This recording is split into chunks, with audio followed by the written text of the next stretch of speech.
ఇక నిన్నమన్న ఆ మధ్యలన్నీ కుక్కలు మొరిగినాయి. నిన్నమన్న ఒక నక్క బయలుదేరింది, మొన్న సూర్యాపేటకు పోయింది, నిన్న కరీంనగర్ పోయింది.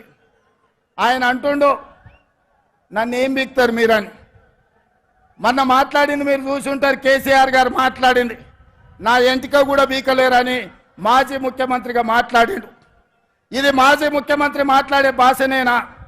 భాష గురించి, భావం గురించి, ప్రజా సమస్యల గురించి మాట్లాడే చంద్రశేఖర్ రావు 10 సంవత్సరాలు ఈ తెలంగాణ రాష్ట్రంని పట్టి పీడించి వేధించి దోసుకొని దోపిడి దొంగలాక అడవి పందుల్లాక తెలంగాణ రాష్ట్రాన్ని సర్వనాశనం చేసి 10 సంవత్సరాలలో 100 సంవత్సరాల విధ్వంసం చేసినావు. ఇవాళ మమ్మల్ని ఎంటిక బీకలేరంటావా? మా కాంగ్రెస్ పార్టీ కార్యకర్తలు అనుకుంటే నీ ముడ్డి మీద డ్రాయర్ కూడా ఉండదు పీకడం మొదలు పెడితే. బిడ్డ నువ్వు అనుకుంటున్నావేమో కాలు ఇరిగిందని, లేకపోతే కట్టెపట్టుకొని నడుస్తున్నా అని, కూతురు జైలుకు పోయిందని, అధికారం కోల్పోయిందని కొంతకాలం మేము సంయమనం పాటించినాం. ఏ మనిషికైనా కష్టం వచ్చినప్పుడు మేము మానవత్వంతో మీ గురించి మాట్లాడకుండా మర్యాద పూర్వకంగా వ్యవహరించినాం. ఇవాళ నువ్వు అనుకుంటున్నావు నువ్వు ఏది పడితే అది మాట్లాడితే చూస్తూ ఊరుకుంటామని. చూస్తూ ఊరుకునేటోడు ఎవరు లేరు.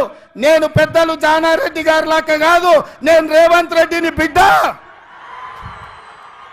అంగిలాగు ఊడదీసి నువ్వు మాట్లాడే లత్కోర్ లఫంగ మాటలకు చెర్లపల్లి జైల్లో చిప్పకూడు తినిపిస్తా బిడ్డ. నువ్వు అనుకుంటున్నావేమో. ఆనాడు చెప్పినా ఈనాడు చెప్తున్నా, నువ్వు పేదలకు డబుల్ బెడ్రూమ్ ఇల్లు కట్టియలే, నేను మాత్రం నీకు తప్పకుండా డబుల్ బెడ్రూమ్ ఇల్లు కట్టిస్తా చెర్లపల్లి జైల్లో. ఎందుకంటే కొడుకు కోడలు వస్తే యాడు ఉండాలి, బిడ్డ అల్లుడు వస్తే యాడు ఉండాలి. అందరు కలిసి చెర్లపల్లి జైల్లో ఉండేటట్టు మీకు డబుల్ బెడ్రూమ్ ఇల్లు కట్టించే బాధ్యత మా లక్షలాది మంది కాంగ్రెస్ పార్టీ కార్యకర్తలు తీసుకుంటారని చెప్పి నేను ఈ వేదిక మీద నుంచి చెప్పదలుచుకున్నా.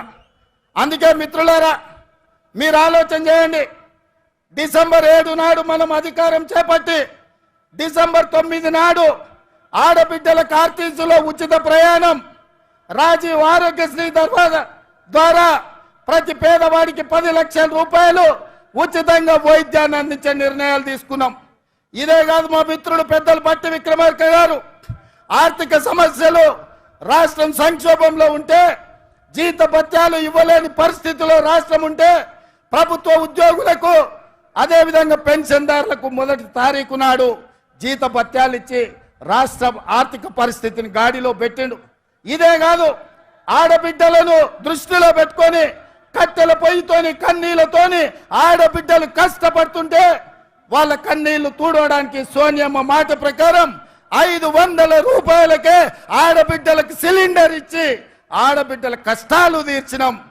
అదే కాదు, పేదవాళ్లకు ఇంటింటికి ఉచితంగా 200 యూనిట్ల పథకాన్ని అమలు చేసి నిరూపించినాం.